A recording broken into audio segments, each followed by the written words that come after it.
Hi ಎಲ್ರಿಗೂ ಗಣೇಶ ಹಬ್ಬದ ಶುಭಾಶಯಗಳು.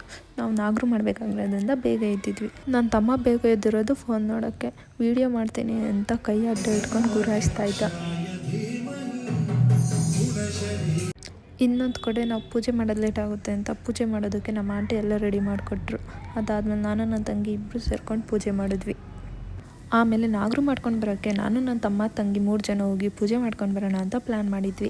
ಆದರೆ ನಮ್ಮ ಆಂಟಿ ಬರ್ತೀನಿ ಅಂದಿದ್ದಕ್ಕೆ ಅವ್ರನ್ನ ಗಾಡೀಲಿ ನಮ್ಮ ಕೈಲಿ ಕುಂಡಿಸ್ಕೊಂಡು ಹೋಗೋಕ್ಕಾಗಲ್ಲ ಅಂತ ನಮ್ಮ ಚಿಕ್ಕಪ್ಪ ಬಂದು ನಾಗರು ಮಾಡೋದಕ್ಕೆ ಡ್ರಾಪ್ ಮಾಡಿದ್ರು. ಪೂಜೆ ಮಾಡಬೇಕಾದ್ರೆ ನಮ್ಮ ಆಂಟಿ ಕರ್ಪೂರದ ಪ್ಯಾಕೆಟ್ ಓಪನ್ ಮಾಡು ಅಂದರು. ಓಪನ್ ಮಾಡೋಕ್ಕೋದ್ರೆ ನನ್ನ ಕೈಯೇ ಕುಯ್ಕೊಂಡ್ಬಿಟ್ಟಿದ್ದೆ. ನನಗೂ ಇವತ್ತೇ ಅನಿಸಿದ್ದು ನನ್ನ ಬಾಡಿಲೂ ಇಷ್ಟೊಂದು ಬ್ಲಡ್ ಬರ್ತಾಯಿತ್ತಾ ಅಂತ. ಒರ್ಸೋಕ್ಕೇನೂ ಇಲ್ಲ ಅಂತ ಗಿಡದಲ್ಲೆಲ್ಲ ತೊಗೊಂಡು ಒರೆಸ್ಕೊತಿದ್ದೆ. ಆಮೇಲೆ ಒಂದು ಸ್ವಲ್ಪ ಕಮ್ಮಿ ಆಯಿತು. ಪೂಜೆ ಮಾಡಿ ಮುಗಿಸಿ ಮನೆ ಕಡೆ ಹೊರಟ್ವಿ. ಹಾಗೆ ಬರ್ತಾ ನಮ್ಮ ಚಿಕ್ಕಪ್ಪ ಅವ್ರ ಫ್ರೆಂಡ್ ಅವ್ರ ತೋಟದ ಹತ್ರ ಸಿಕ್ಕಿದ್ರು.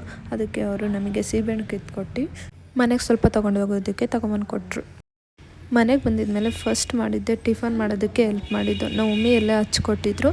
ನನ್ನ ತಂಗಿ ನಾನು ಇಬ್ಬರು ಸೇರ್ಕೊಂಡು ಪಲಾವ್ ಮಾಡಿದ್ವಿ.